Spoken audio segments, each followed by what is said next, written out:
I am Carl Shortino, State Representative from Medford, and it is my great privilege.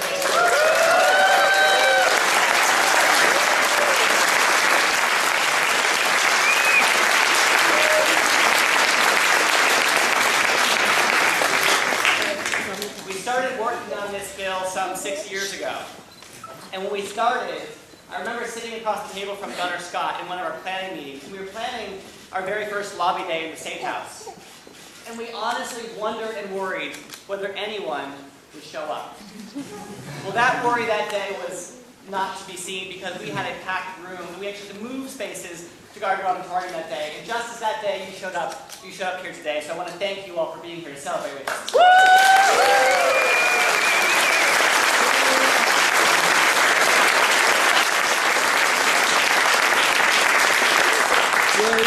What was very telling about that day was we had people from the community, from the transgender community, call us and say, can I really go in that building?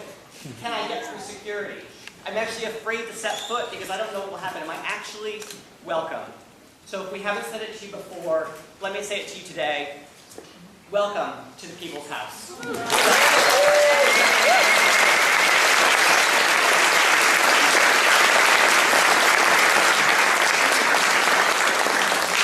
We have some wonderful speakers that are here today, and I want to start by just giving all of you from the community, all of my colleagues in the House and Senate, our constitutional officers, but most especially the members of the community that have been fighting for this for so many years. I want to thank you. It is my great honor to introduce to you a man who has become a hero and a legend on behalf of LGBT equality, our governor, my friend, Governor DeValle.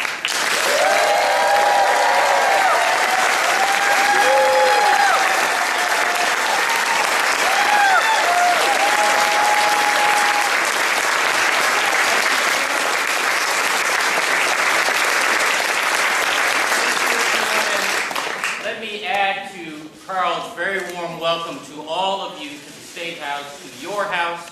I'm proud that you're here. And look what you did. Look what you did. This is what comes from turning to each other rather than on each other. This is about what happens when people come together in common cause for their own sake and for the sake of a principle, a very simple one, which is that people should come before their government as equals. I am proud of you and proud to be with you today. I want to acknowledge the leadership of the Senate President, the Speaker who is here with us today, his and our colleagues in government from throughout the Senate and the House, the constitutional officers who are here today, each of whom showed what for you may seem like a simple gesture of grace, but was in fact also an act of political courage. And I want to acknowledge and thank all of that.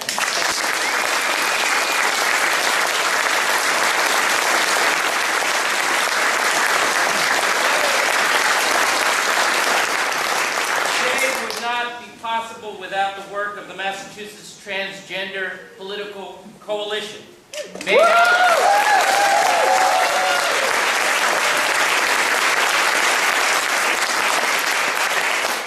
as you know, of Mass Equality, GLAD, the Massachusetts Gay and Lesbian Political Caucus, so many others, all of you embodying that coming together. I want to thank you all for being that symbol of strength, a force to be reckoned with. Remember that, because this isn't the last fight. A force to be reckoned with.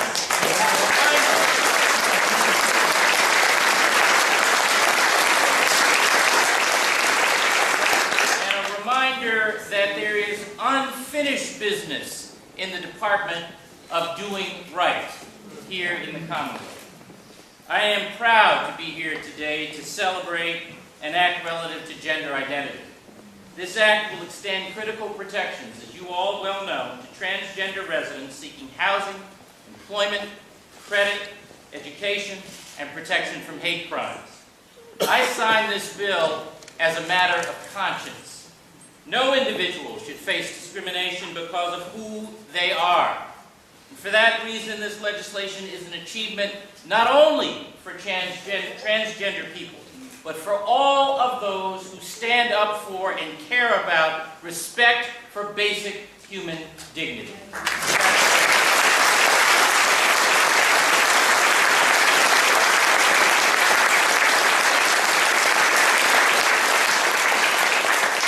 I sincerely want to thank you. I want to thank you for helping to get this bill turned from an idea into law.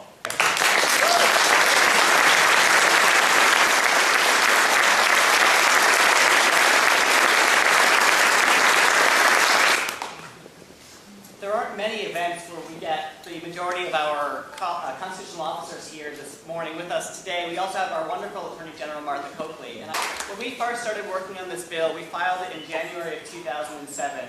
We only had a couple of dozen legislators signing on in the first stage, but one person stepped up very early on, and that was this Attorney General, our champion, who has been advocating for us not only in the testimony that she has given before the committee, but also in the courtroom.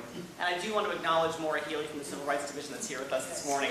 And as the governor gets to sign the bill, I get to enforce it. And so, Maura and her team and all of us are looking forward to doing that, hoping we don't have to on too many occasions, but being prepared to do it, because this really is the way that we set out what our civil rights are and give meaning to them and give teeth to the idea that this is what we stand for here in Massachusetts and this is what we are going to promote.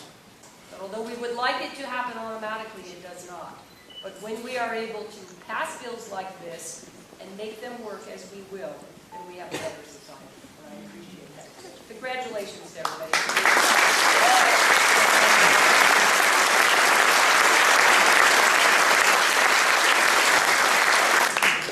Our next speaker wrote testimony and submitted it to the committee this past year that was both poignant and powerful. And when I read it a couple of times, it made me think about the strength of the alliance that this person has shown to the LGBT community. And the more I thought about it, I shouldn't have been surprised.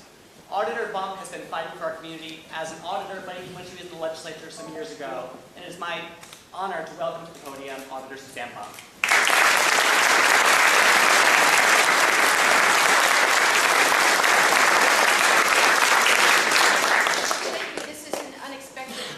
And honor. And I say pleasure particularly because you have no idea how beautiful you all are as you stand here with such enthusiasm and indeed gratitude on your faces.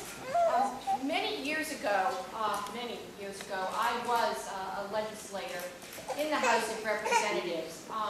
This event today replaces a pretty bad old memory that I have from another effort many years ago, because many years ago we had a debate on the floor of the House of Representatives about whether gay persons would be allowed to be foster parents. I left the House chamber that day in tears, and it's so wonderful now to have such a joyous event and this wonderful visit, this set of visitors to replace that pretty dark memory that I had. So I am really honored to be part of this, to have walked with you, beside you, fought with you for so many years. I'm just thrilled to be here and thrilled for all of the progress that we've It was my very first event as Speaker of the House, and I went to the Mass Equality dinner, and I had made a statement that we were going to get this done. First of all, it took me a little bit longer than I thought I was going to be, but bottom line, we got it done.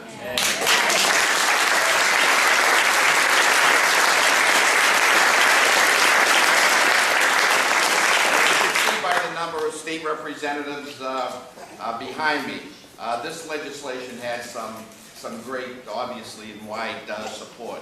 I'd particularly like to mention Representative Certino and Representative, I should say, Majority Whip now, Byron Rushing, for their efforts in making sure that we got this done.